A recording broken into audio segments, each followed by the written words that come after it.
안녕하세요. 슈퍼헤어 만드는 한의학 박사 이문원입니다. 원형 탈모 환자분들이 저에게 원형 탈모와 관련된 몇 가지 잘못된 속설에 대해서 정확한 정보를 요청하시는데요. 그 답변을 이 영상에서 다시 한번 소개하려고 합니다. 며칠 전에 두피 여기저기서 머리카락이 빠지는 다발성 원형 탈모 환자분이 제 진료실을 찾았습니다. 이번이 세 번째 재발한 건데 첫 번째, 두 번째 생겼을 때는 저절로 나았는데 이번에는 원형 탈모가 생긴 지 7개월이 지났어도 전혀 낫질 않고 점점 더 심해졌다고 합니다. 그러면서 원형 탈모는 저절로 낫는 게 아니냐며 자신이 왜 안 낫는지를 물어오셨습니다.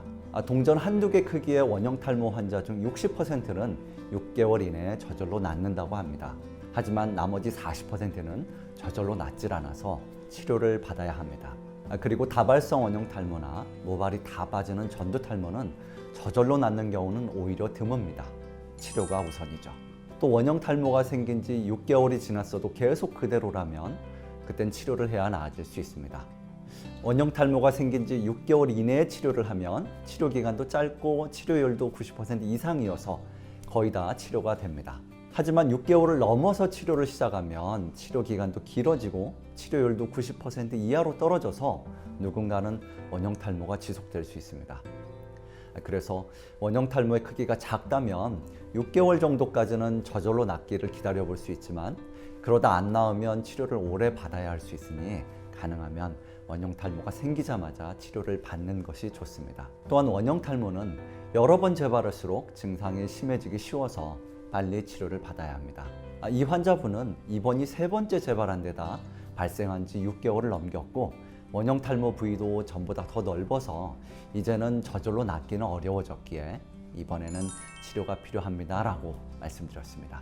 어떤 분들은 치약이나 생강즙을 바르면 머리가 난다고 했는데 정말 그런가요? 라고 묻곤 하십니다. 치약이나 생강즙은 자극이 강한데 실제로 피부에 강한 자극을 줘서 원형 탈모를 치료하는 방법이 있기는 합니다. 하지만 강한 자극도 적절한 강도를 조절해 가면서 써야지 혼자서 두피에 막 발랐다가는 오히려 원형 탈모 부위에 피부염이 생겨서 증상이 더 심해질 수 있습니다. 특히 두피에 이미 피부염이 있던 분들은 원형 탈모가 더 나빠질 수 있습니다.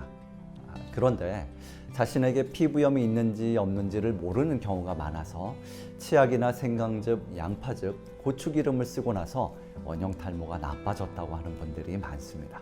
그래서 저는 이런 방법을 추천하지 않습니다.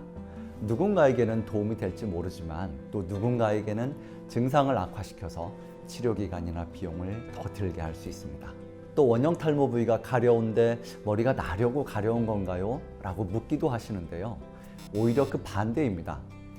원형 탈모 부위가 가려운 건 그 부위에 염증이 있어서 그렇습니다.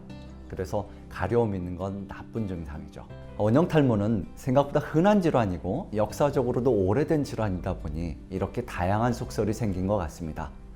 그런데 정확하지 못한 속설은 오히려 증상을 악화시키거나 치료의 골든타임을 놓치게 할 수 있으므로 이제부터라도 원형 탈모에 대해서 제대로 알고 대응하는 게 좋겠습니다.